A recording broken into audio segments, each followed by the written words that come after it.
Hi everyone, today I thought I'd talk about some Australian words for things that have different names in other English-speaking countries.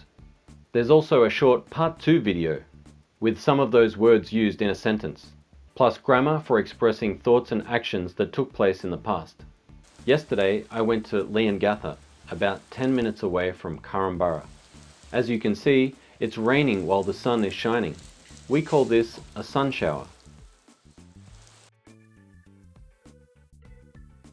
I'm now in a discount shop. This small carton contains what we call Bandaids.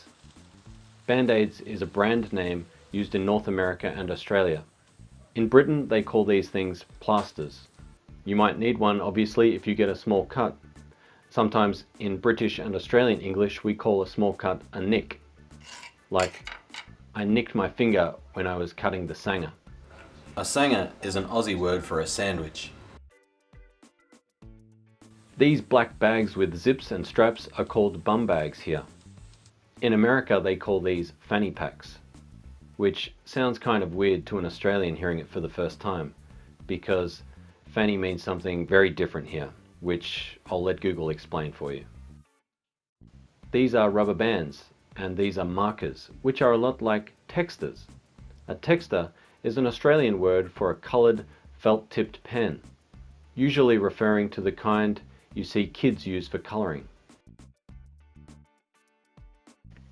This here is a flannelette shirt, known here in Australia as a Flanny. It's very common and worn mostly by construction workers, builders and working class people. And me, someone who doesn't like to work and who isn't very classy. I don't often wear a Flanny in summer. Except for when I'm outside drinking a Stubby. A Stubby's an Aussie word for a bottle of beer. Cheers, mate. I wear a Flanny most days in winter, just as I did when I went to the local cafe. I was sure to comply with social distancing rules. If you're unsure about how far you need to distance yourself from others, here in Australia it's 1 dolphin, 3 penguins, or half a croc length apart. A croc is of course a crocodile. But we also use that word to refer to a story or an anecdote that doesn't seem believable.